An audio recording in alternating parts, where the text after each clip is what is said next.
2022년 경매사 시험 농수산물 유통론 공통과목 4강 유튜브 시청하고 공부하면 80점 맞을 수 있다. 목차는 공부 방법 19의 기출문제, 18의 기출문제.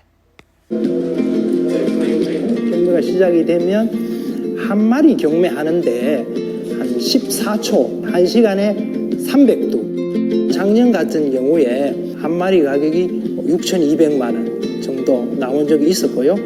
보기 좋은 떡이 맛도 있다고 이렇게 하지 않습니까? 고기가 보면은 빛이 납니다. 반갑습니다. 김욱 경매사입니다. 여러분 2022년도 경매사 자격증 시험 공부 잘하고 계십니까? 오늘은 2월 26일 토요일 저녁인데 이곳 서울의 창밖에는 비가 내리고 있습니다. 이번 4강은 농안법 제3과목 공통과목이죠. 농수산물 유통론입니다. 이 4강만 확실히 공부하시면은 80점 이상 맞을 수 있습니다.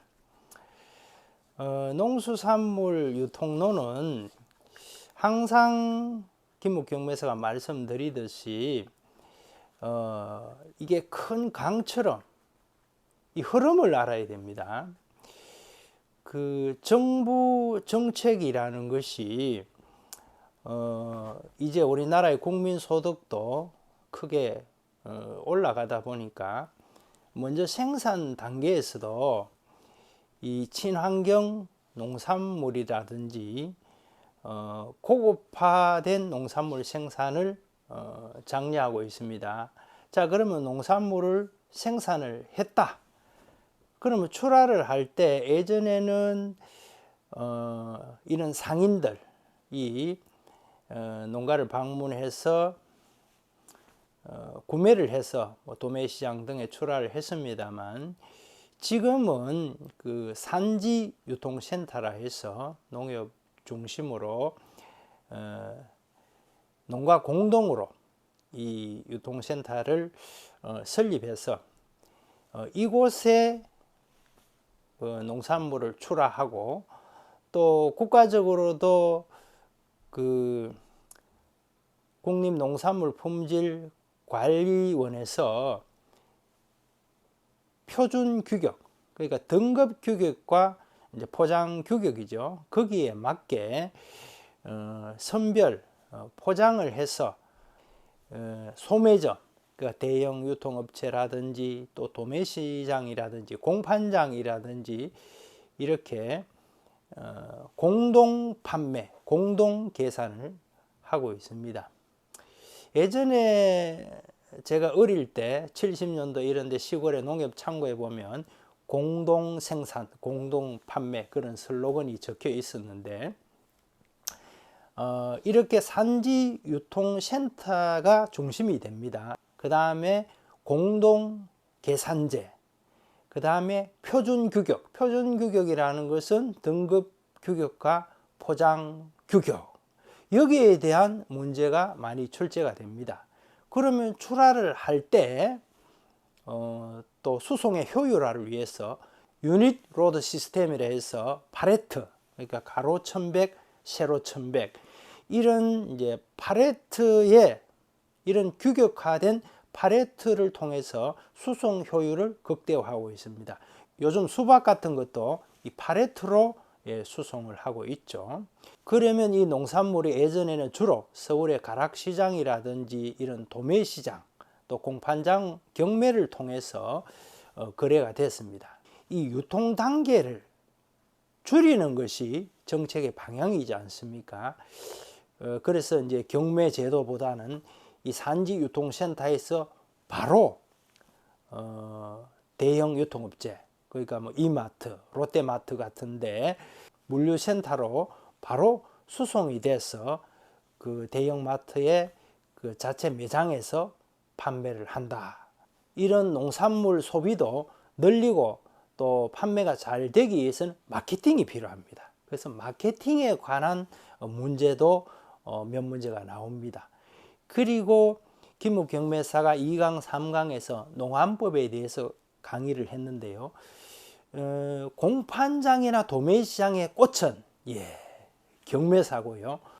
경매사 시험의 꽃은 농안법입니다. 이 농안법은 그 1과목 농안법에만 문제가 나오는 것이 아니고 여기 농수산물 유통론에도 몇 문제가 나오고 또 상품성 평가에도 이와 연관된 문제가 한두 문제 정도 출제가 되기 때문에 이 농안법을 확실하게 공부를 해야 된다는 것입니다. 수송을 할 때는 이 농산물은 그 수분 함량이 많기 때문에 쉽게 부패하기 쉽지 않습니까? 콜드 체인 시스템 그 수송이라 해서 냉장 수송이라 하죠. 산지부터 그 다음에 마트 소비자한테 갈 때까지 이런 냉장 수송. 그 다음에 생산부터 유통 단계 그 HACCP 해석 이런 선진화된 제도가 정부의 정책 방향이기 때문에 이런 문제가 많이 나온다. 그리고 요즘 그 농안법 제1조의 농안법의 목적이 농수산물의 유통을 원활히 하고 생산자와 소비자의 이익을 보호하고 요즘 코로나로 인해서 생산자와 소비자 간에 이런 전자상거래가 많이 늘어나고 있죠. 전자상거래에 대해서도 문제가 한두 문제 출제되니까 공부하시고 그래서 농수산물 유통론 문제는 그 생산하는 그 원예약 이런 문제는 나오지를 않습니다. 생산 이후에 소비자까지 가는 이런 유통, 농수산물 유통에 대한 그런 상식, 그 다음에 마케팅, 그 다음에 이 농안법. 제가 볼 때는 1과목 농안법은 6, 70점. 그 다음에 상품성 평가는 첨가부류 같은 경우에 한 60점. 그 다음에 농수산물 유통론은 한 80점 정도는 맞아야 된다고 그렇게 생각을 합니다. 그리고 농수산물 유통론은 이런 상식적인 문제가 많이 나오기 때문에 한 문제를 가지고 너무 깊이 파서 오래 공부할 필요는 없고요. 기출 문제를 다양하게 이렇게 풀어보는 것이 좋습니다. 경매사 교재, 또 그 농산물 품질관리사, 수산물 품질관리사에 보면은 그 농산물 유통, 또 수산물 유통이라는 과목이 있지 않습니까? 거기에 그 기출 문제, 또 큐넷 경매사 홈페이지에 또 기출 문제를 풀어보시면 도움이 되겠습니다. 농안법을 한 10일 정도 이렇게 공부를 하고 농수산물 유통론을 한 3, 4일 정도로 이렇게 기간을 정했습니다. 오늘이 2월 26일이니까 2월 달이 27일, 28일 2일 남았고 또 경매사 시험이 3월 12일이니까 14일 남았습니다. 시험 당일 3월 12일도 남은 기간에 포함시킨 것은 이 사람이라는 것은 이 간절함, 그러니까 시험 날짜가 다가오면 다가올수록 이 기억도 잘 되고 공부의 효율도 높아집니다. 그래서 지금부터가 중요합니다. 지금 뭐 코로나 시대에 모임도 없고 3.1절 휴일도 있으니까 공부할 시간은 충분한 것 같습니다. 그리고 3월 9일이 대통령 선거니까 이 대통령 선거와 점하여 2022년에 경매사 1차 시험을 합격한다면은 참 의미가 있을 것 같습니다. 김욱 경매사가 여러분을 합격의 지름길로 안내해 드리겠습니다. 같이 기출문제 한번 풀어보시겠습니다. 화이팅입니다. 51번 일반적인 농산물의 상품 특성에 관한 설명으로 옳지 않은 것은 1. 가치에 비해 부피가 크고 무겁다. 2. 표준화 등급화에 제약이 있다. 3. 수요와 공급이 탄력적이다. 4. 계절성이 존재한다. 이 기출문제 풀이에 위해서는 이 농산물을 이 배추를 연상하면 좋겠습니다. 배추. 1. 계절성, 편제성, 부패성이 있다. 그렇죠. 가을에 주로 생산이 되고 수분 함량이 많기 때문에 잘 부패하죠. 2. 큰 부피와 중량을 가진다. 3. 질과 양이 불균일하다. 표준 규격화가 어렵죠. 배추 포기마다 크기가 다르니까. 4. 용도의 다양성이 있다. 5. 수요와 공급이 비탄력적이다. 그래서 이 51번 문제는 3번 수요와 공급이 탄력적이다. 이게 옳지 않은 것은 정답이 되겠는데, 그러면 비탄력적이다 설명드리겠습니다. 농산물의 수요 탄력도는 농산물의 판매량 변화율을 농산물의 가격 변화율로 나눈 것인데, 수요의 가격 탄력도는 가격 변화에 대한 수요의 변화, 공급의 가격 탄력도는 가격 변화에 대한 공급의 변화입니다. 탄력도는 가격이 변화 시 수요량이 얼마나 변화하는 것을 측정하는 척도, 수요의 가격 탄력도가 1보다 작으면 수요는 비탄력적, 1보다 크면 수요는 탄력적, 가격 변화율과 수요 및 공급 변화율이 같으면 1이 되는데 1을 단위 탄력적이라고 한다. 가격 변화율에 비해 수요나 공급의 변화율 1보다 적을 때는 비탄력적이라고 한다. 가격 변화율에 비해 수요나 공급 변화율이 1보다 크면 탄력적이다. 농산물의 수요의 가격 탄력도, 완전 비탄력적 수요의 가격 탄력도가 0인 경우, 비탄력적 수요의 가격 탄력도가 0과 1 사이인 경우, 단위 탄력적 수요의 가격 탄력도가 1인 경우, 탄력적 수요의 가격 탄력도가 1을 초과하는 경우, 완전 탄력적 수요의 가격 탄력도가 무한대인 경우, 이 쌀을 생각하면 되겠죠. 농산물이 비탄력적이다 하는 것은 일단 이유 불문하고 외워두시고, 왜 비탄력적이냐 하면은 이 쌀을 연상해라고 했는데요. 이 쌀 같은 경우에 가격이 뭐 몇천 원 오르고 또 떨어진다고 해서 수요량이 큰 변화가 없다는 것입니다. 자, 이런 그래프 문제가 가끔 출제가 되는데요. 자, 시대 고시사에 있는 그 문제입니다. 60번. 농산물의 수요와 공급의 가격 변화의 비탄력적인 특성을 갖는다. 이를 적절하게 표현한 수요와 공급 곡선의 형태는, 여기 보면 공급 곡선, 수요 곡선이 있는데요. 농산물도 다른 상품과 같이 수요와 공급이 균형을 이루는, 즉 수요와 공급선이 마주치는 점에서 그 가격이 결정되는데, 농산물의 경우에는 다른 상품에 비해 수요와 공급의 가격 탄력성이 일반적으로 적은 편이다. 그래서 수요와 공급 변화에 따른 가격 변화 폭이 심하게 나타난다. 자, 수요와 공급의 그래프 기울기가 크다, 가파르다는 것은 가격 변화에 따른 공급과 수요의 변화가 적다, 즉 비탄력적이다. 농산물은 비탄력적이다. 자, 이 기울기가 크다, 이 말은 기울기가 가파르다는 것입니다. 기울기가 이렇게 크다, 가파르다는 것이기 때문에 이런 문제가 나오면은 농산물의 그 비탄력적인 그래프를 찾으라 하면 이렇게 완만한 기울기가 아니라 이유 불문하고 이렇게 가파른 그래프를 선택하시면 되겠습니다. 이 문제는 거미집 이론에서 나오는 문제인데, 뭐 공인중개사 이 문제도 많이 출제되는데, 이 문제에 대해서는 별도로 또 설명을 드리겠습니다. 너무 또 공부하는 시간이 걸리면 농산물은 비탄력적이다, 그 다음에 그래프는 이렇게 가파른 것을 고르면 되겠습니다. 더 이상 공부하지 마시고. 자, 52번. 우리나라 소비자의 농수산식품 소비 패턴 변화에 관한 설명으로 옳지 않는 것은 1. 가정 간편식에 대한 수요가 증가하고 있다. 2. 가공식품 소비는 최근 급격히 감소하고 있다. 3. 식품 안전에 대한 인식이 고조되고 있다. 4. 식품 소비 패턴이 다양화, 간편화, 고급화되고 있다. 이런 문제도 난이도 최하, 공부 하나도 안 해도 맞출 수 있는 문제가 되겠죠. 가공식품 소비는 최근 급격히 감소하고 있다. 말이 안 되죠. 온라인 판매. 자, 여기 이제 사진에 보면은 경제 발전과 소득 수준 상승에 따라 식품 소비의 변화. 1. 세척, 커팅 등 전처리 농산물의 수요의 증가. 2. 소포장 친환경 농산물 수요의 증가. 3. 주고기 살을 포함한 곡류의 소비는 감소하고 육류와 수산물의 소비는 증가.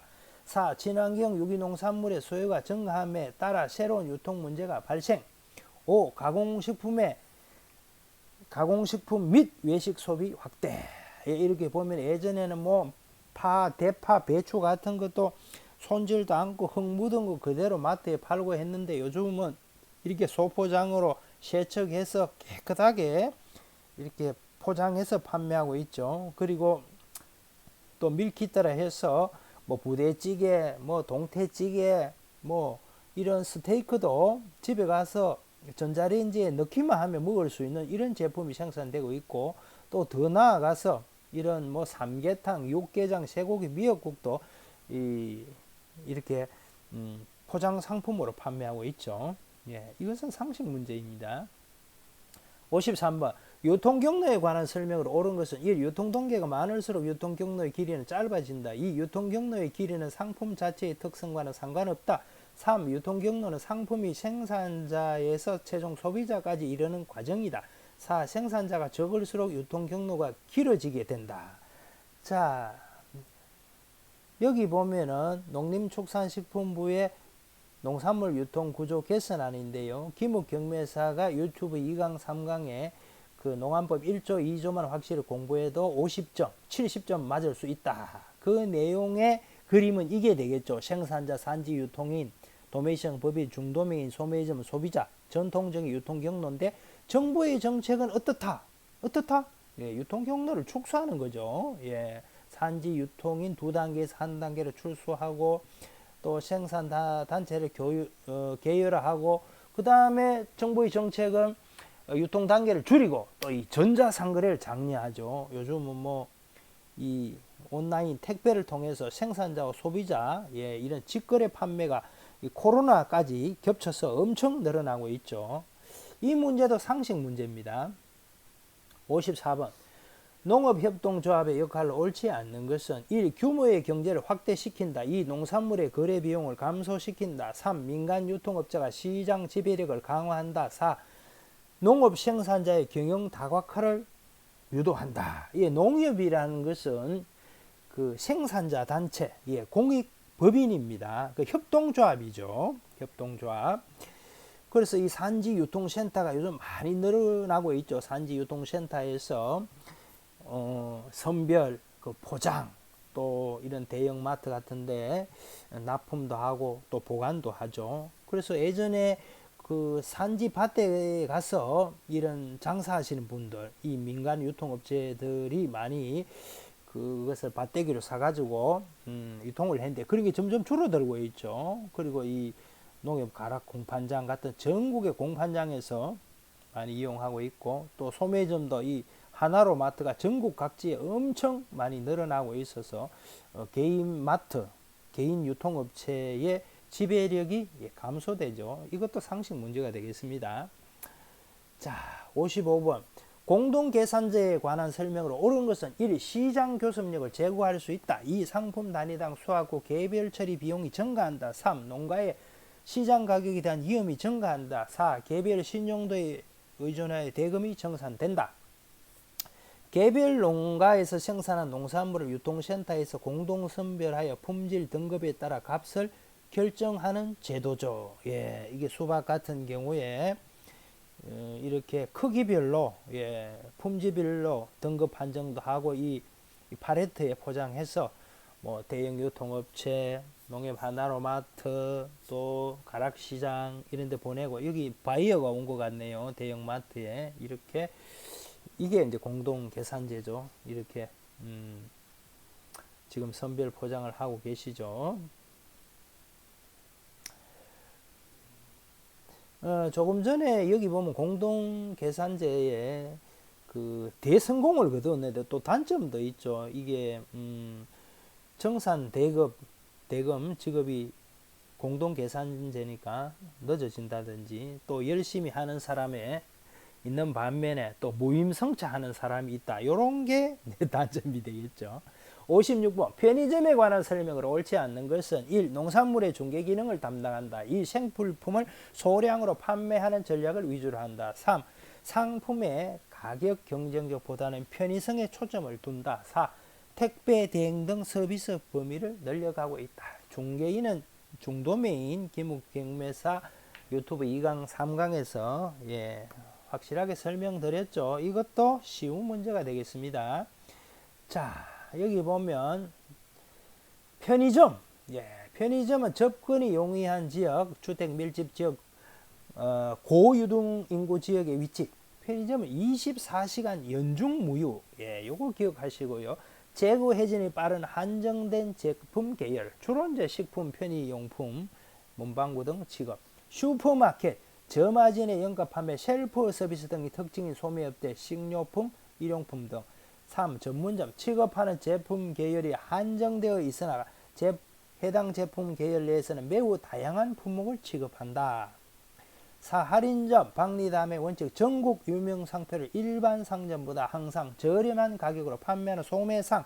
5. 백화점, 의류, 가정용 설비용품, 신변, 자파류 등의 각종 상품을 부문별로 구성하여 소비자들이 일괄 구매토록 하고 주로 직영 운영하는 대규모 소매 점포. 6. 양판점, 다수의 점포망으로 어느 정도 깊이의 구색을 갖춘 다양한 제품 계열을 저렴하게 판매하는 소매업체. 7. 회원제 도매클럽, 일정한 회비를 정기적으로 내는 회원들에게는 할인된 가격으로 정상적인 제품들을 판매하는 유통업체. 8. 하이퍼마켓, 슈퍼마켓, 할인점, 창고, 소매업의 장점을 결합한 소매업체로서 대형화된 슈퍼마켓과 할인점을 접목시켜서 식품과 비식품을 저렴하게 판매하는 소매업체. 9. 상설 할인 매장. 10번째, 카테고리 킬러, 킬러 죽인다. 전문 할인점. A. 제한된 종류의 상품을 풍부한 구색으로 판매하는 형태. B. 제한된 종류의 제품을 저가에 판매, 같은 종류의 제품을 저가에 판매하는 모든 경쟁업체를 없애버린다는 의미를 가지고 있음. C. 취급 품목, 왕구, 스포츠용품, 사무용품, 주택용품, ABC 마트, 신발 전문점 등. 카테고리 킬러. ABC 마트. 여기에 가면 뭐 아디다스, 나이키 뭐 같은 제품들이 많이 저렴하게 팔고 있죠.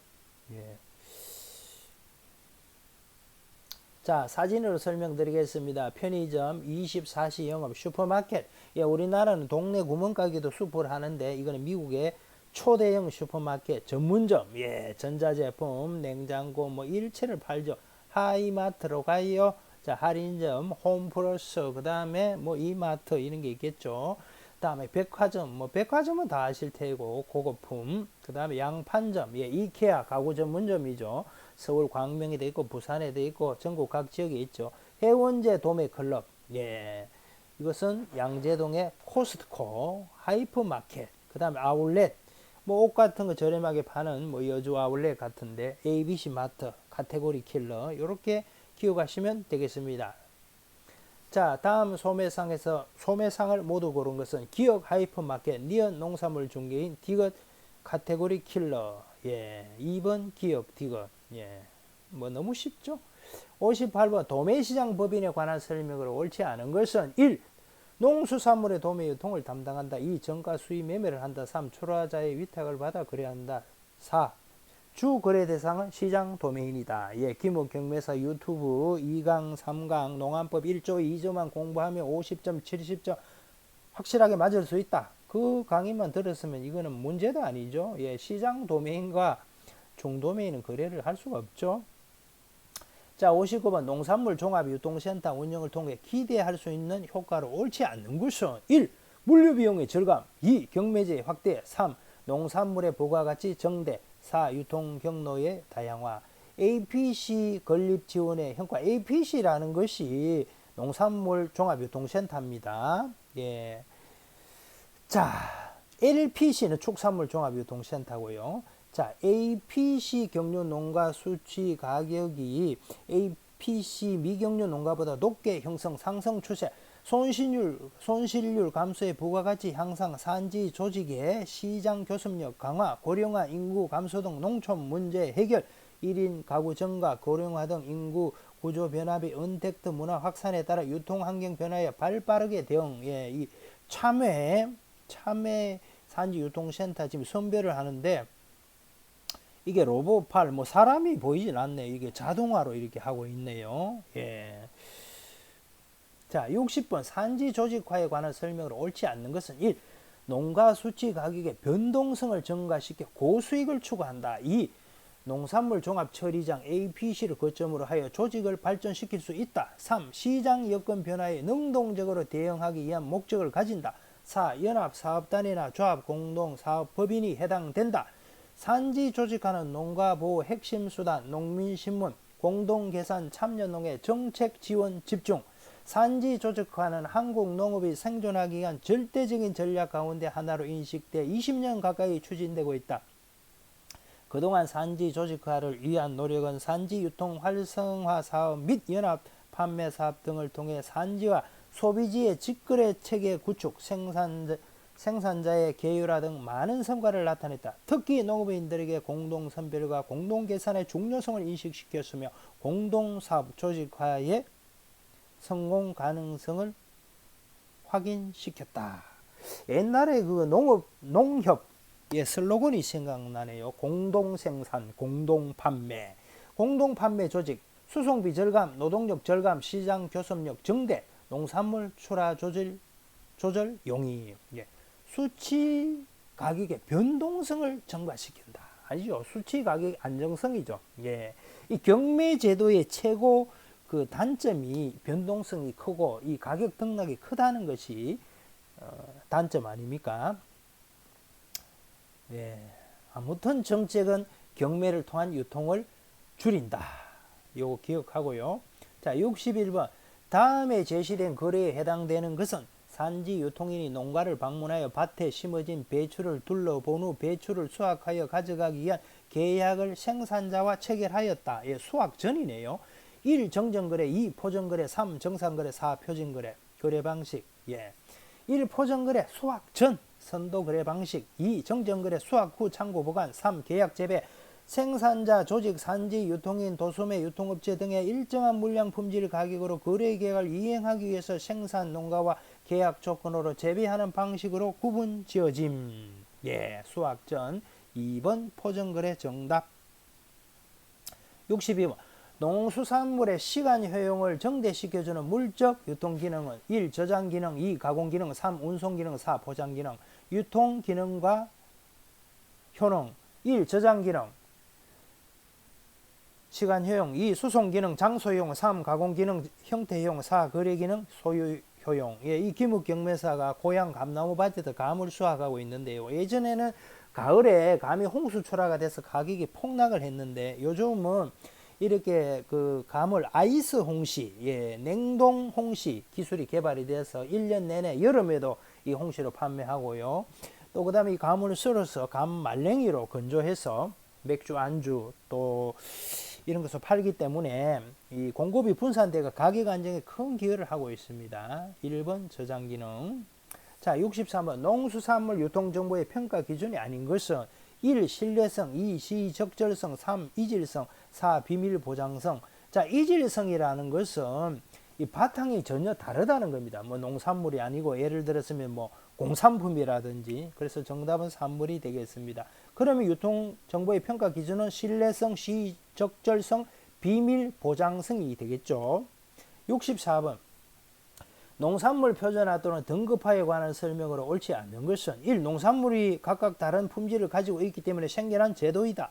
2. 고품질 농산물을 생산하는 농가가 더 높은 소득을 올릴 수 있게 한다. 3. 유통 과정에서 탐색 비용을 증가시킨다. 4. 당도색, 크기 등을 기준으로 결정한다. 농산물 표준 규격화. 이것은 농림축산식품부의 산하의 국립농산물품질관리원에서 주도해서 추진하는 거죠. 개념. 농산물을 통일된 기준에 맞도록 선별 포장하여 등급을 분류하고 규격 포장재로 출하. 목적. 농산물의 신용도와 상품성 향상으로 공정거래 촉진 및 농가소득 증대. 수송 적대 등 유통비용 절감으로 유통의 효율성 제고. 선별 포장 출하로 소비지에서의 쓰레기 발생 억제로 친환경 조성.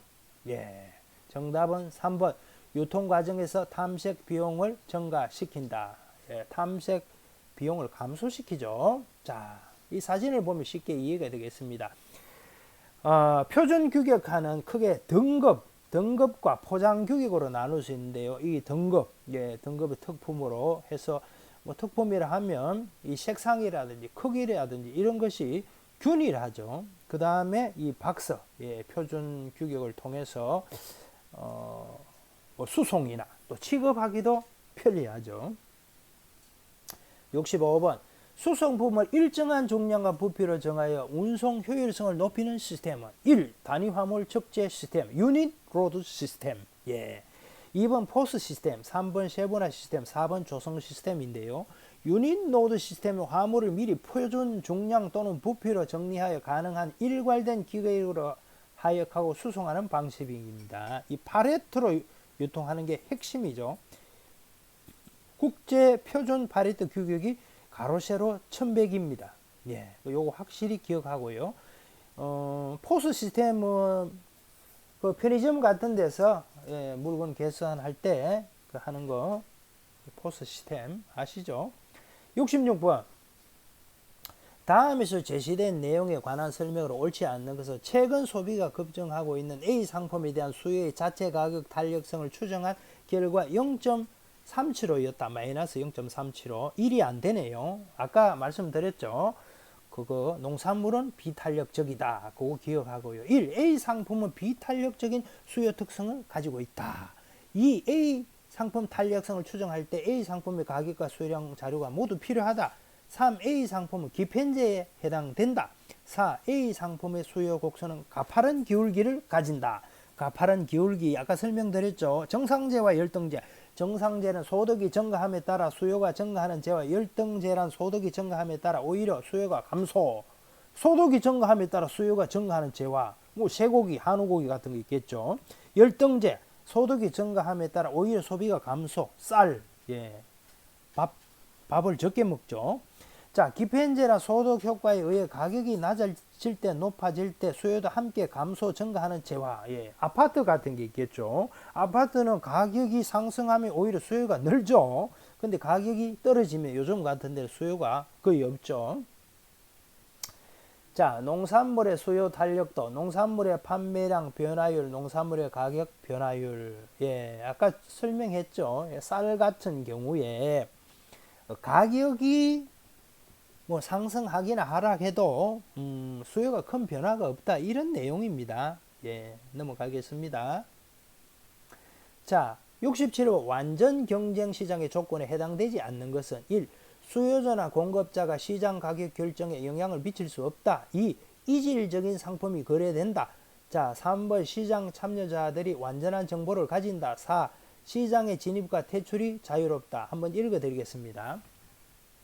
완전 경쟁 시장이란 다음에 4가지 요건을 갖춘 경제학 이론상의 시장 구조를 의미한다. 첫째, 완전 경쟁 시장에서 공급자와 수요자는 재화의 가격을 주어진 것으로 받아들이는 가격 수용자 price tag이다. 완전 경쟁 시장에서는 다수의 공급자와 다수의 수요자가 존재하기 때문에 일개 공급자 또는 수요자가 재화의 시장 가격에 영향을 미칠 수 없어 시장 가격을 주어진 것으로 받아들일 수밖에 없다. 둘째, 완전 경쟁 시장에서 공급자들이 생산하는 제품은 완전 동질적인 재화로 서로 대체가 가능한 관계에 있다. 그렇기 때문에 일개 공급자가 자신이 생산하는 재화의 가격을 올리면 수요자들은 그 공급자의 재화를 굳이 사지 않아도 되기 때문에 첫 번째 가격 수용자 가정이 성립한다. 셋째, 완전 경쟁 시장은 기업의 자유로운 진입과 퇴출이 가능한 시장이다. 마지막으로 완전 경쟁 시장에서는 모든 경제 주체가 완전한 정보를 보유하고 있다. 이 표를 보면은 완전 경쟁 시장이죠. 생산자 수가 무수히 많다. 상품 특성이 동질적이다. 자동차만 자동차, 이 뭐 중고 자동차, 뭐 이런 매매 단지. 이질적이라는 것은 이 바탕이 완전 다르다는 겁니다. 진입 장벽 없다. 특징은 완전 정보. 불완전 경쟁 시장은 이 뭐 독점 경쟁, 과점, 독점이 있는데요. 예를 들어서 뭐 독점 같은 경우에는 생산자 수가 1개, 예, 상품 특성은 동질적, 진입 장벽이 아주 높다. 예. 현대 자동차 같은 거 예를 들 수 있겠네요. 예. 현대 기아차가 거의 뭐 90% 가까이 점유하고 있죠. 자, 68번. 농산물 수급 안정을 위한 정책이 아닌 것은 1. 식품 안전관리 인정기준, 2. 친환경 농산물 인정제도, 3. 이력제도, 생산 이력제도, 4. 수입 비축제도, 친환경 농축산물 인정도 농산물 품질 관리원에서 예, 하고 있죠. 친환경 농축산물이라 생물의 다양성을 정진하고 토양에서의 생물적 순환과 활동을 촉진하며 농업 생태계를 건강하게 보존하기 위해 합성 농약, 화학 비료, 항생제 및 항균제 등 화학 자재를 사용하지 아니하거나 사용을 최소화한 건강한 환경에서 생산한 축산물. 친환경 농축산물 인정제도란 정부가 지정한 전문 인정기관이 엄격한 기준으로 선별 검사하여 화학 자재를 사용하지 아니하거나 사용을 최소화한 건강한 환경에서 생산한 농축산물임을 인정해 주는 제도. 자, 생산 이력제 이 한우 고기인데 여기 보면은 이력제 이 바코드만 입력하면 이 생산자가 누구인지 알 수가 있죠. 농산물의 생산 유통 과정을 기록하여 공개하는 제도로 소비자가 농산물의 재배와 유통 과정을 투명하게 검증하고 구입할 수 있는 장점이 있다.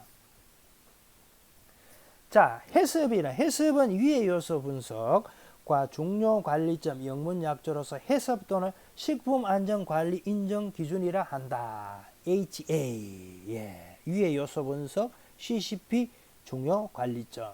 자, 위의 요소 분석이란 어떤 위해를 미리 예측하여 그 위의 요인을 사전에 파악하는 것을 의미하며 중요 관리점이란 반드시 필수적으로 관리하여야 할 항목이라는 뜻을 내포하고 있다.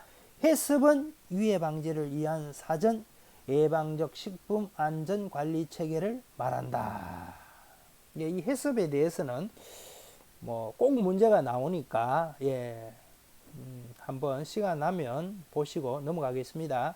자, 해썹의 12 절차가 있는데요. 준비 단계는 해썹팀 구성, 제품 설명서 작성, 용도 확인, 공정 흐름도 작성, 공정 흐름도 현장 확인.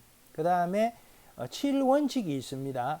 위의 요소 분석, 중요 관리점 결정, CCP 한계 기준 결정, CCP 모니터링 체계 확립, 개선 조치 방법 수립, 검증 절차 및 방법 수립, 문서와 기록 유지 방법 설정. 해썹 인정 많크죠. 자, 69번. 마케팅의 무형 자원이 아닌 것은 예, 이런 문제도 공부 하나도 안 해도 맞출 수 있는 그런 문제죠. 자, 무형 형체가 있다 없다. 있으면 유형, 없으면 무형이 되겠죠. 1. 마케팅 노하우 형체가 없다. 2. 상표명 없다. 3. 명성. 4. 우수한 인력. 예, 4번 정답이죠. 마케팅은 모든 일련의 판매 행위를 말하며 생산자와 소비자가 원하는 것을 원활하게 공급하기 위한 활동으로 시장조사, 상품 선전, 판매 촉진 등에 속한다. 또한 상대방의 잠재 욕구를 자극하여 상품과 용역을 생산자로부터 소비자에게 원활히 이전하기 위한 비즈니스 활동을 포함한다. 70번. 마케팅 조사 방법에 관한 설명을 옳지 않는 것은 1. 자료 수집 방법은 관찰법, 면접법, 설문조사법, 실험법 등이 있다. 2. 관찰법은 조사 대상의 행동이나 상황을 조사자가 직접 관찰한다. 3. 실험법은 조사 대상자를 특정 상황에 놓이게 해서 현상에 대한 인과관계를 조사한다. 4. FGI, Focus Group Interview는 실험법의 한 유형이다. 표적 집단 면접법. 전문 지식을 보유한 조사자가 소수자의 응답자 집단을 대상으로 특정한 주제를 가지고 자유로운 토론을 벌여 필요한 정보를 획득하는 방법으로 마케팅 조사자가 가장 많이 이용하는 탐색 조사 방법의 하나이다. 예. 자, 마케팅 믹스의 포피에 해당하지 않는 것은 마케팅 포피는 이때까지 문제가 안 나온 적이 없어요. 200% 출제가 됩니다. 1번 플리스 유통, 2번 프라이스 가격, 3번 프로덕트 제품, 4번 프로세스. 예, 프로세스 이건 아니죠. 프로세서. 자, 기업의 관점이 포피입니다. 상품, 프로덕트, 유통, 플리스, 촉진, 프로모션, 가격, 프라이스. 예. 이 컨스토머, 예, 소비자라는 뜻입니다. 컨스토머 밸류, 고객 가치, 예, 그 다음에 고객의 편의성, 고객의 소통, 구매 비용으로 되어 있는데 이 내용은 잘 나오지는 않습니다. 예, 포피는 확실히 외우시고요. 기업 중심 포피, 고객 중심 포시. 예.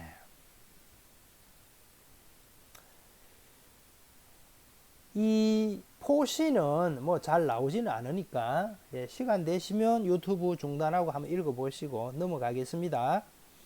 자, 72번 브랜드의 기능이 아닌 것은 예, 브랜드. 자, 농협 모골촌 브랜드입니다. 1. 출처 표시 기능. 2. 광고 기능. 3. 재산 보호 기능. 4. 상품의 파손 방지 기능. 이것도 공부 하나도 안 해도 맞출 수 있는 쉬운 문제입니다.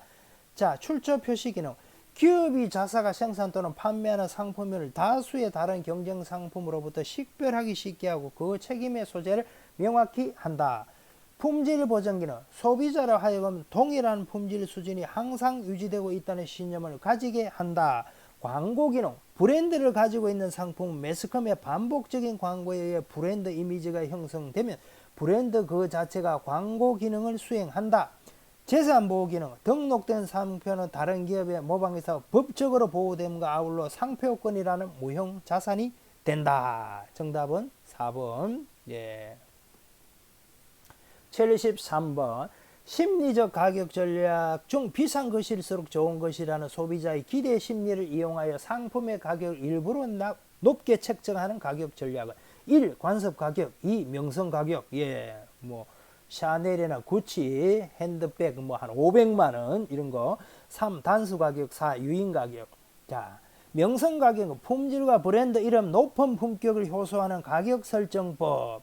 자, 단수 가격 980원, 1980원과 같이 일부러 단수를 매기는 방법으로 소비자가 가격표를 보는 순간에 사다는 인상을 받게 하는 효과를 노린다. 예, 이거 뭐 마트 같은데 할인점에서 많이 사용하죠. 뭐 삼겹살 9,900원 이런 거. 자, 단계 가격. 소비자가 예산을 기준으로 구매하는 경우에 대응하는 방법. 추석이나 설날에 1만원, 2만원, 3만원 하는 식으로 선물센터가 가격 단계별로 진열 판매. 관습 가격. 오래전부터 어떤 제품의 가격 차이 변하지 않은 것, 캔 음료. 4. 유인 가격. 고객의 점포 방문을 유도하기 위하여 소매점이 일부 품목의 가격을 한시적으로 인하. 예. 정답은 2. 자, 유통마진율 퍼센트는 소비자 구입 가격 빼기 생산자 수치 가격을 소비자 구입 가격으로 나누어서 곱하기 100인데 10만원 소비자 가격 빼기 6만원 농가 수치 가격을 10만원으로 나눠서 소비자 가격 곱하기 100은 50%가 되겠습니다. 그래서 10만원 분의 10만원 마이너스 5만원 곱하기 100은 50%. 예, 이거 중학교 수준의 수학 문제 정도인데 이걸 공식을 모르니까 이 문제를 받기만 해도 눈앞이 깜깜하고 또 뭐 헷갈리는 분들이 많은데 이거 확실히 인식하시기 바랍니다. 꼭 문제 나옵니다. 유통 마진액은 소비자 구입 가격에서 생산자 수치 가격을 빼는 상식적인 내용이 되겠습니다. 75번 마지막 문제입니다. 중간상을 대상으로 판매 촉진 활동을 하여 최종 소비자에게 적극적으로 판매를 유도하는 전략은 1번 푸시 전략, 2번 STP 전략, 3번 풀 전략, 4번 크리에이티브 전략. 예.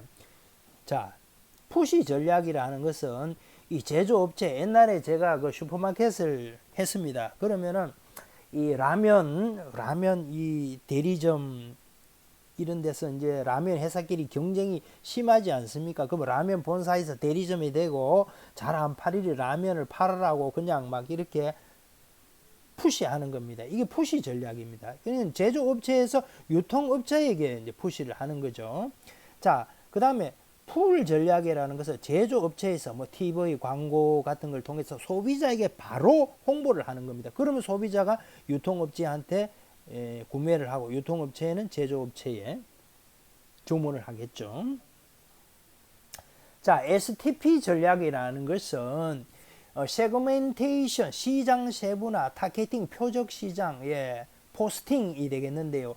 시장 세분화 전략입니다. 시장 세분화는 것은 동일한 제품 서비스에 대해 유사한 욕구를 갖는 그룹, 시장 세분화를 위한 차원을 식별함, 세분화된 시장의 특성을 도출함, 표적 시장 설정, 세분화된 시장에서 기업의 주력 시장 분야, 고객을 정의하는 과정, 세분화된 시장의 매력도 측정, 시장의 매력도와 자사의 경쟁력을 종합적으로 고려하여 선정한다. 포지셔닝, 고객의 인식 체계 속에서 기업 이미지, 표적 시장, 포지셔닝 분석 및 전략 도출. 자, 시장 세분화, 세그멘테이션, 타켓 설정, 제품 포지셔닝. 이것을 STP라 하는데요. 포지셔닝이라는 것은 고객의 마음속에 자리 잡는다, 이런 뜻이거든요. 이 STP 전략에 대표적으로 성공한 기업이 마켓클이라는 데가 있죠. 아무도 생각하지 못했는데 고객이 원하는 그런 그 식품이나 또 이런 고기, 신선식품을 샛별 배송이라 해서 새벽에 인터넷으로 주문하면 이 배달해주는 그 마켓컬리가 큰 성공을 거두었죠. 자, 20년 18회 기출문제를 풀겠습니다. 자, 51번 특정 품목에 특화된 전문 할인점에 해당되는 소매업태는 이제 공부했죠. 1. 해원제 창고형 할인 매장. 2. 아울렛.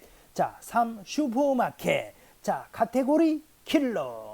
ABC 신발 가게 같은 거. 52.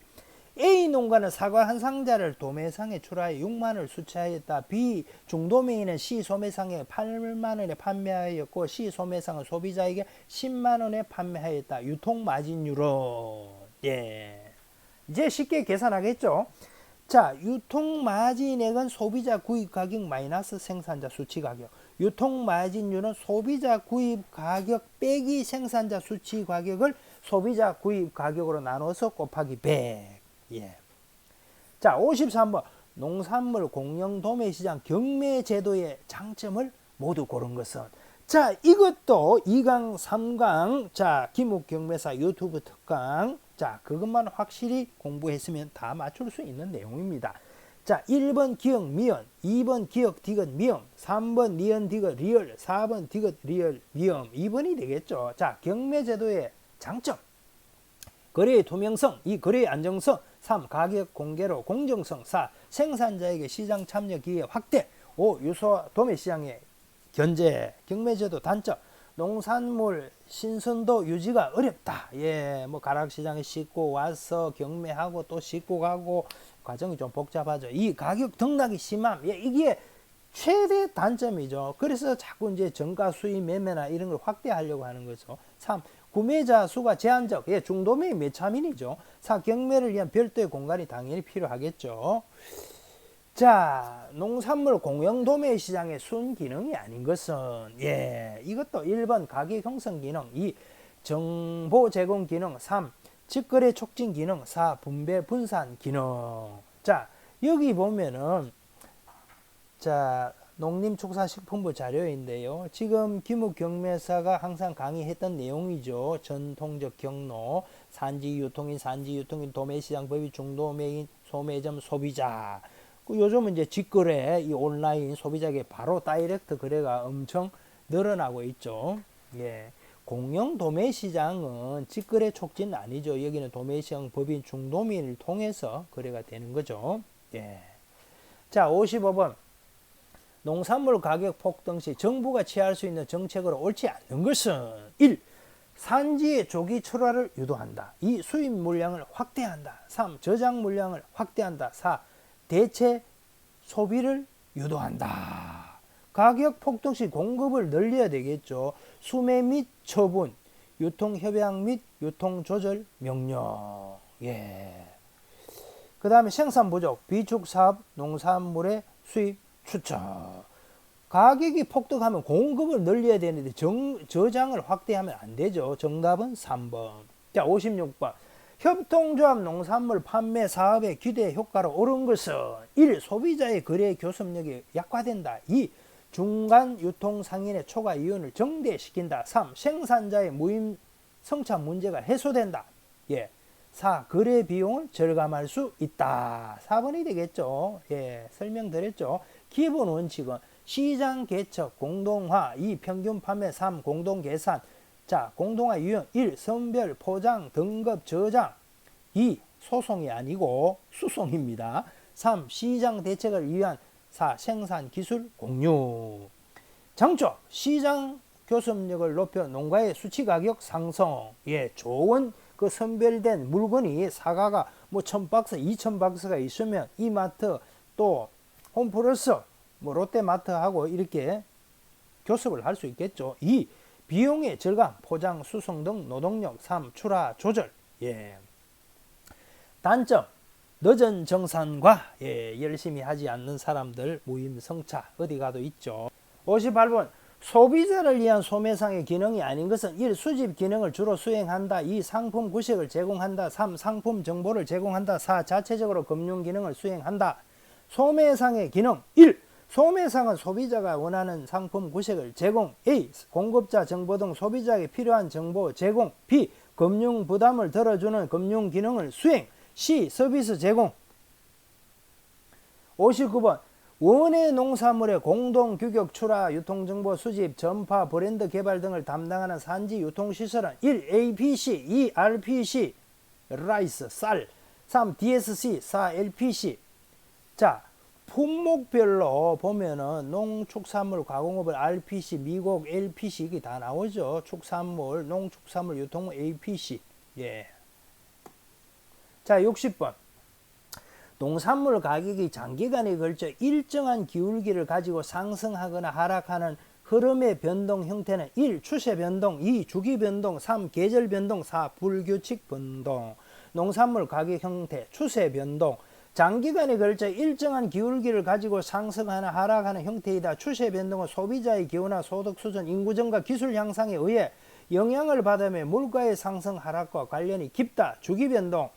가격 자체가 몇 년 또는 몇 개월 가격으로 정기적인 반복을 거듭하는 변동 형태를 말한다. 농산물의 주기 변동이 발생하는 원인은 생육 자체가 주기적인 특성이 있거나 농민들의 생산 반응이 주기성을 띠고 있기 때문이다.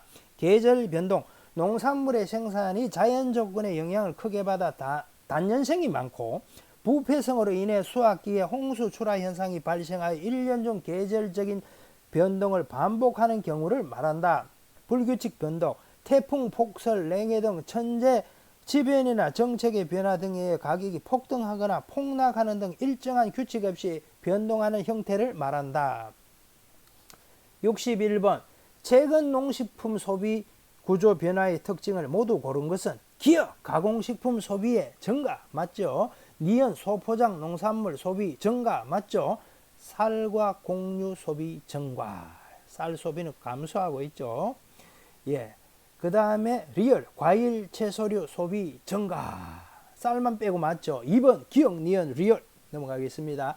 62번 공동계산제의 장점이 아닌 것은 농산물 산지 유통센터 앞에 설명했죠. 1. 가격 변동성의 완화. 그렇죠. 2. 마케팅 능력의 제고. 3. 출하비용 증가. 출하비용 감소죠. 정답은 3번. 4. 품질 관리 용이 맞고요.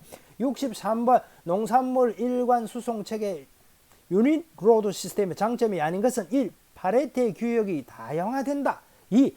포장 간소화와 포장 비용을 절감할 수 있다. 3. 농산물의 파손이나 손실을 방지할 수 있다. 4. 상하역 작업의 효율성이 향상된다. 국제 파레트 표준 규격. 다양화되면 안 되죠. 이것은. 64번 농수산물 포장의 기능에 해당되는 것은 1. 상품 광고 기능, 2. 대금 결제 기능, 3. 수량 조절 기능, 4. 판매 촉진 기능. 자, 농수산물의 포장 기능 1. 상품의 보호, 운반 및 취급 편리. 2. 상품 홍보 및 판매 촉진. 3. 환경 보호. 4. 효율적인 보관 이동. 오늘 청도 한제 미나리 한 박스가 택배가 왔네요. 포장을 한번 참고로 보시기 바랍니다. 65번 과일 주스류를 생산하는 판매하는 비영농법인이 새로 출시하는 유기농 사과지수 제품을 수도권 거주 20대 여성 고객층을 목표 시장으로 하였다. 이에 해당하는 마케팅 전략은 1. 단계적 마케팅, 2. 무차별적 마케팅, 3. 차별적 마케팅, 4. 집중적 마케팅. 차별적 마케팅, 다양한 제품, 다양한 시장. 비차별적 마케팅, 하나의 제공물로 전체 시장을 공략. 66번 6명에서 10명 정도의 소비자를 한 장소에 모이게 한 후 대화를 통해 사회자가 제시하는 주제와 관련된 정보를 수집하는 마케팅 조사법은 1. 표적 집단 면접, 2. 델파이 방법, 3. 관찰 조사, 4. 실험 조사. 1. 방문 면접 조사. 방문 면접 조사는 조사원이 사전에 표본 추출로 선정된 기구나 기업체 등 장소를 직접 방문하여 조사를 진행하는 방법. 예, 오타가 조금 있네요. 2. 전화조사. 전화조사는 조사원과 응답자가 전화를 이용해 비대면 상황에서 설문을 진행하는 유선 전화의 보급률이 전제되어야만 가능한 조사 방법이다. 3. 우편조사. 우편조사는 조사자가 우편을 이용하여 사전 선정된 응답 대상자들에게 설문지를 발송하고 응답이 게재된 질문지를 받아 분석하는 조사 방법. 4. 인터넷 서베이. 인터넷 조사는 인터넷의 폭발적인 보급과 함께 이용되고 있는 조사 방법으로 조사자가 인터넷 설문을 게시하고 응답자가 인터넷상의 설문에 조사하는 사이트 조사와 이메일로 나뉜다. 5. 집단 심청 면접. 타켓이 되는 응답자를 6명에서 8명 내로 선정하여 사회자의 가이드에 따라 정해진 주제에 대해 토론하게 하고 그 토론의 과정을 통해서 연구자는 필요한 정보나 아이디어를 수집하는 조사 방법. 6. 심청 면접. 1대1 상황에서 토론 가이드에 따라 설문을 진행하는 방식. 예, 1번 표적 집단 면접. 67번 A 영업법인이 생산한 멸치 액젓의 생산비와 시장 구조가 다음과 같다. A 영업법인의 원가 중심 가격 결정에 의한 판매 가격은 단 주어진 정보만 고려함. 원물 구매 원가 7,000원, 시장 평균 시세 만원, 인건비 및 생산관리비 1,500원, 소비자 지각 가치 9,500원, 희망 이윤 2,000원. 1번 8,500원, 2번 1,500원, 3번 11,500원, 4번 12,000원. 구매 원가 7,000원 플러스 인건비 및 생산관리비 1,500원, 희망 이윤 2,000원, 1,500원. 정답은 2번이 되겠습니다. 68. 브랜드에 관한 설명으로 옳지 않은 것은 1. 경쟁 상품에 차별화할 수 있다. 2. 상품 구입을 위한 탐색 비용이 증가한다. 3. 로고 디자인 등은 브랜드 마크에 해당한다. 4. 등록 브랜드는 법적 보호를 받을 수 있다. 자, 출처 기능. 생산자, 가공업체, 회사 등의 신분 또는 지역을 밝힘. 예, 모구춘 브랜드 마크를 보면 알 수 있죠. 구별 기능. 경쟁 브랜드와 혼동과 난립 방지. 3. 소비자의 신용 기능. 생산자 신뢰도 나타나는 기능. 4. 자산적 가치로서의 기능. 브랜드 로고 사용료 받는 경우도 있다. 정답은 2번. 상품 구입을 위한 탐사 비용이 증가한다. 69번. 경품 또는 할인 쿠폰을 제공하는 농수산물의 판매 촉진 활동에 관한 설명으로 옳은 것은 1. 고급 브랜드 이미지 구축에 도움이 된다. 2. 장기간에 걸쳐 매출이 증가한다. 3. 신상품에 대한 정보 제공에 유용한 수단이다. 4. PR보다 비용이 저렴하다. 장점. 단기적인 매출에 도움이 된다. 소비자 입장 비용이 절감된다. 예, 지출이 줄어드니까. 기업 입장 단기간 매출이 상승한다. 신제품 홍보에 용이하다. 그러나 장기적인 방법은 수익성 고려 시 비효율적이고 브랜드 이미지가 추락하고 판촉 비용이 증가한다. 예, 명품은 이 할인 행사를 하지 않죠. 풀 전략. 예, 제조업체에서 예를 들어 모구촌에서 모구촌 또래오래 예, 이런 신상품을 소비자에게 TV 방송을 통해서 홍보를 하면 소비자들이 저거 한번 먹어봐야지. 그러면 예, 어디다가 예, 모구촌 또래오래 치킨 가게에 전화를 하고 또 치킨 가게는 모구촌 본사에 이 닭 주문이 원재료 주문이 늘어나겠죠. 70번. 전남 무안의 양파 농가가 5월에 수확한 양포를 저장 창고에 보관하였다가 9월에 산지 유통인에게 전량 판매하였다. 이에 해당하는 거래 방법은 1번 정정거래, 2번 산지 공판, 3번 계약 재배, 4번 포정거래. 예, 포정거래는 수확 전 판매, 정정거래는 수확 후 판매. 예. 양파를 저장 창고에 보관하였다가 수확 후 판매. 예. 정정 거래가 되겠죠. 71번. 코로나19 확산에 대응한 농수산물 B2C 업체인 B2C라는 것은 비즈니스 기업과 컨슈머 기업과 소비자에 거래하는 업체입니다. A 회사의 스와트 분석 중 기회 요인에 해당하는 것은 이제 기업과 소비자 하니까 마켓 클릭 같이 이제 온라인 거래가 주 업체인 회사가 되겠습니다. 자, 여기 보면 이제 B는 비즈니스 기업, C는 컨슈머 소비자고 가버먼트라는 게 있습니다. G 그것은 정부입니다. 예. 1번 가정 내 활동 시간 증가. 예. 온라인 소비가 늘어나겠죠. 2. 경기 침체에 따른 수요 감소. 3. 최신 물류 시스템 보유. 4. 숙련된 인력 부족. 예. SWT. 예. S 강점, W 약점, O 기회, T 이업. 요 정도는 아시면 되겠습니다. 이 농수산물 유통 문제는 절대 깊이 있는 문제는 나오지 않습니다. 상식 수준의 문제입니다. 72번. 예. 농수산물 표준 규격화, 등급 규격화의 효과가 아닌 것은 정부 정책이 이런 표준 규격화죠. 그리고 경매 축소, 그리고 전자상거래 촉진, 농산물 표준 규격화 개념. 농산물을 통일된 기준에 맞도록 선별 포장하여 등급을 분류하고 규격 표장제로 출하. 목적. 농산물의 신용도와 상품성 향상으로 공정거래 촉진 및 농가소득 증대. 자, 수송 적재 등 유통비용 절감으로 유통의 효율성 제고. 선별 포장 출하로 소비지에서의 쓰레기 발생 억제로 친환경 조성. 예, 요즘은 뭐 파, 양파 다 손질해 가지고 가서 포장해서 그렇게 판매를 하죠. 유통정보 신뢰성 제고, 신용거래 기본 조성. 자, 바코드 많이 보셨죠? 표준형 바코드 KAN13에 관한 설명으로 옳은 것은 1. 첫 번째 두 자리는 국가번호이다. 2. 유통업자는 부착할 수 없다. 3. 숫자 정보만 저장할 수 있다. 마케팅, 홍보, PR에 자주 사용된다. 자, 이거 확실히 외우시기 바랍니다. 1. 국가 코드 880은 한국임. 2. 제조업체 코드. 3. 자체 상품 코드. 4. 검정 코드. 생산업자가 유통업자 부착이 다 가능합니다. 자, 74번. 개통출하에 해당되지 않는 것은 1번 보령산 김 100kg이 주식회사 바다수산을 통하여 광주광역시 소재 식품업체로 유통되었다. 2.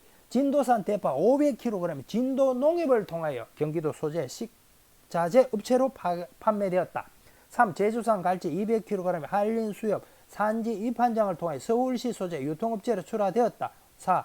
장원 복숭아 100kg이 동부가수농협에서 공선되어 가락시장으로 출하되었다. 개통출하.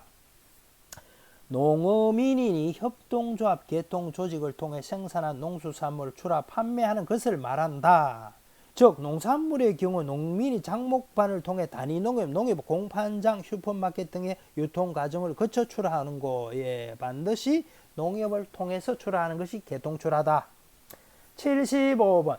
농수산물의 전자상거래에 관한 설명을 옳은 것은 가격 정보 공개가 제한적이다. 2. 구매자 정보 획득이 용이하다. 3. 시장 진입 장벽이 높다. 4. 거래 방법이 한정적이다. 2. 구매자 정보 획득이 용이하다. 자, 유통 채널 생산자, 소비자, 단순한 유통 경로, 생산자, 도매상, 소매상, 소비자. 이 전통 상거래, 거래 지역, 전국, 전자상거래 전국이죠.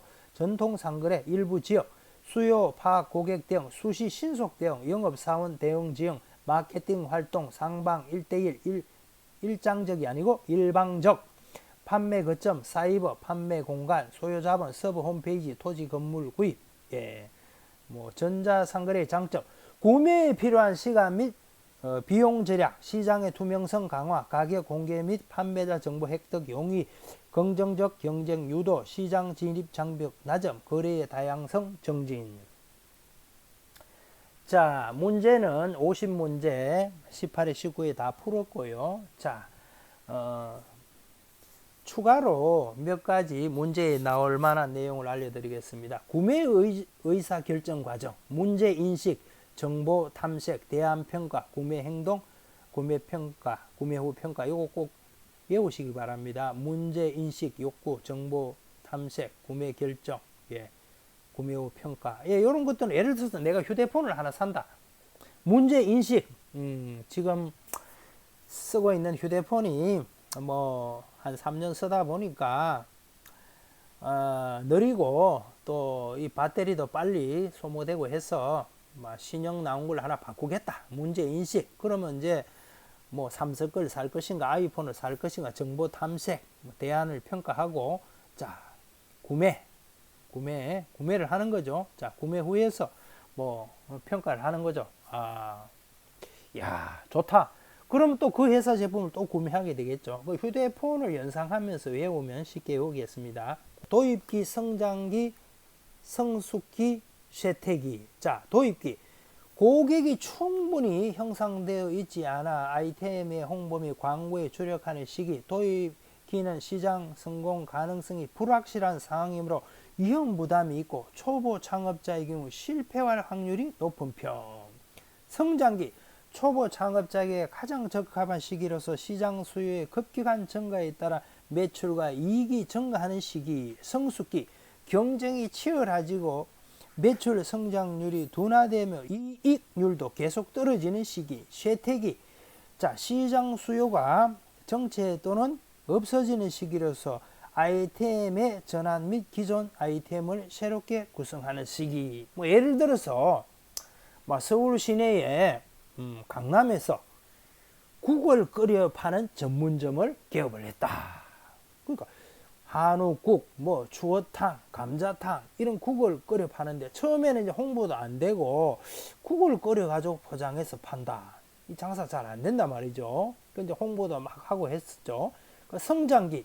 근데 이게 이제 홍보가 되고 또 코로나가 되고 이러니까 집에서 뭐 바쁘고 하니까 국 끓여 먹기, 그러니까 이걸 이제 구입해서 먹어보니까 편리하고 맛도 있고 가격도 저렴하고 하니까 급속히 성장하는 거예요. 국 전문점이. 성숙기. 경쟁이 치열해지고 매출 성장이 둔화되어 이익률도 계속 떨어지는 시기. 이 국 전문점이 장사가 잘 되다 보니까 또 뭐 옆에 국 전문점이 막 2개, 3개 늘어나니까 경쟁이 치열해지니까 매출 성장이 둔화되면 이익률도 이제 계속 떨어지는 거예요. 쇠퇴기. 자, 이제 시간이 가다 보니까 시장 수요가 정체 또는 없어지는 시기로서 이제 코로나도 끝나고 아이템의 전환 및 기존 아이템을 새롭게 구성한다. 예, 국물 있는 국 요리를 별로 또 안 먹는다. TV에 국물 요리가 별로 안 좋다. 이러니까 이제 쇠퇴기를 맞는 거. 예, 인생의 생로병사하고 비슷하죠. 도입기, 성장기, 성숙기, 쇠퇴기. 이거 문제 항상 잘 출제됩니다. 예, 국 전문점을 연상하면서 외우시기 바랍니다. 자, 콜드체인. 이거 꼭 문제가 나옵니다. 자, 제품의 생산지에서 최종 소비자까지 저온을 유지함으로써 신선도를 떨어지지 않고 배송할 수 있는 저온 시스템. 예, 한 번 더. 콜드체인이란 신선식품 등을 수확한 후 최종 소비자까지 저장 및 운송하는 과정에서 신선도와 품질을 유지하기 위해 온도를 저온으로 유지하는 데 사용되는 활동과 설비를 지칭합니다. 자, 생산, 저온 트럭, 예, 유통, 저온 창고, 예, 저온 차량 운송, 예, 소비자에게 전달이 됩니다. 요즘은 마켓칼리 같은데 이 쿠팡 같은 경우에 이 박스 안에 아이스팩을 넣어 가지고 신선식품, 고기나 이런 야채를 배송을 하더라고요. 농산물의 유통기능, 기본적 기능은 소유권 이전 기능, 물적 유통기능, 상품이 생산자로부터 소비자로 소유권이 바뀌는 것, 구매 기능, 판매 기능, 물적 유통기능, 수송, 저장, 가공 기능, 보조적 기능, 유통 조성 기능, 표준화, 등급화, 위험 부담, 유통금융, 시장 정보 등. 엥겔의 법칙. 독일의 통계학자 엥겔이 발견한 법칙으로 저소득층일수록 전체 생계비 중에서 식비가 큰 비중을 차지한다는 이론이다. 즉 소득의 증가에 따라 소비가 차지하는 비중은 감소하고 피복비와 주거비 등은 대체로 불변하나 대체로 문화비의 비율은 급격히 증가한다는 것이다. 엥겔의 법칙 하면은 가난한 집에서 밥을 많이 먹는다. 이렇게 외우시면 되겠습니다. 대체재, 다른 재화를 대체할 수 있는 관계로 가격 상승, 하락, 다른 재화의 수요 증가, 감소, 커피와 홍차, 쇠고기와 돼지고기, 쇠고기 값이 비싸다. 그럼 돼지고기 소비를 늘고, 배추가 너무 비싸다. 그럼 깍두기 김치를 대체하고, 감귤, 오렌지, 감귤이 너무 비싸다. 오렌지를 대체하고, 보완제, 수요가 같은 방향으로 움직이는 상품, 가격 하락 상승, 다른 재화의 수요 상승 감소. 자, 커피, 설탕, 라면, 쌀. 자, 실질적인 소득이 증가할 때 그 수량도 증가하는 재화를 우등재 또는 상급재, 반대로 그 수요량이 감소하는 재화를 열등재 또는 하급재라고 한다. 실질 소득이 증가하는 경우는 두 가지가 있다. 하나는 재화 가격이 불변인 채 가계의 명목 소득이 증가하는 경우이다. 다른 하나는 명목 소득은 불변인 채 재화의 가격이 하락하여 실질 소득이 증가하는 경우이다. 기펜제는 명목 소득은 불변인 채 재화 가격이 하락할 때 그것에 대한 수요량이 오히려 감소하는 재화를 말한다. 이제 다시 한번 설명드리면 소득이 증가할수록 소비가 늘어나는 것은 우등재, 상급재, 한우고기를 예를 들 수 있겠죠. 소득이 증가하는데 반대로 소비가 감소하는 것은 쌀, 밥을 적게 먹죠. 기펜제라는 것은 가격이 떨어지면은 오히려 수요가 감소하는 거. 서울의 아파트 같은 거. 요즘 서울 아파트 값이 하락하니까 오히려 수요가 줄어들죠. 그것은 이제 아파트 값이 상승하면은 더 오를 것이라 예상을 하고 뭔가 좀 시세 차익을 챙겨보자. 그렇기 때문에 아파트 가격이 상승하면은 이 투기성이 많이 늘어나기 때문에 수요도 늘어난다. 자, 이 내용도 항상 그 문제에 출제됩니다. B, 비즈니스 기업, C, 컨슈머 소비자, G, 가버먼트 정부. 그러면 비즈니스 C, 기업과 소비자의 거래. B, 비즈니스 기업과 정부의 거래. 자, 도매 시장 거래량 점유율은 공영 도매 시장이 가장 많고 다음에 농산물 공판장, 다음에 법정 도매 시장. 자, 마지막으로 민영 도매 시장. 민영 도매 시장은 전국에서 3개밖에 없다고 했죠. 이상으로 강의를 마치겠습니다. 합격의 그날까지 김욱 경매사가 함께 하겠습니다. 화이팅입니다. 감사합니다.